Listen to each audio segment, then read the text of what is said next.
कैसे हुई महाकालेश्वर ज्योतिर्लिंग की उत्पत्ति। उज्जैनी में राजा चंद्रसेन का राज्य था। वह भगवान शिव का परम भक्त था। शिवगढ़ों में मुख्य मणिभद्र नामक गढ़ उसका मित्र था। एक बार मणिभद्र ने राजा चंद्रसेन को एक अत्यंत तेजोमयी चिंतामणि प्रदान की।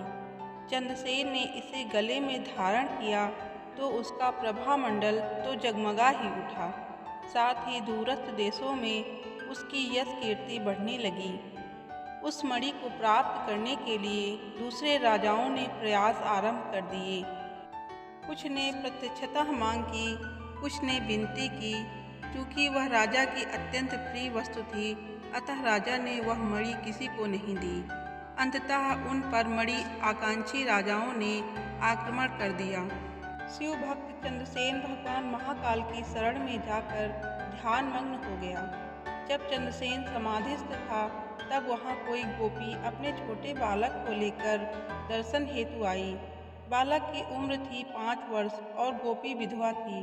राजा चंद्रसेन को ध्यान मग्न देखकर बालक भी शिव की पूजा हेतु प्रेरित हुआ। वह कहीं से एक पाषाण ले आया और अपने घर के एकांत स्थल में बैठकर भक्ति भाव से शिवलिंग की पूजा करने लगा। कुछ देर पश्चात उसकी माता ने भोजन के लिए उसे बुलाया, किंतु वह नहीं आया। फिर बुलाया, वह फिर नहीं आया। माता स्वयं बुलाने आई तो उसने देखा बालक ध्यान मग्न बैठा है और उसकी आवाज़ सुन नहीं रहा है। तब क्रुद्ध होकर माता ने उस बालक को पीटना शुरू कर दिया और समस्त पूजा सामग्री उठाकर फेंक दी। ध्यान से मुक्त होकर बालक चेतना में आया तो उसे अपनी पूजा को नष्ट देखकर बहुत दुख हुआ। अचानक उसकी व्यथा की गहराई से चमत्कार हुआ। भगवान शिव की कृपा से वहाँ एक सुंदर मंदिर निर्मित हो गया। मंदिर के मध्य में दिव्य शिवलिंग विराजमान था एवं बालक द्वारा सज्जित पूजा यथावत थी। उसकी माता की तंद्रा भंग हुई तो वह भी आश्चर्यचकित हो गई।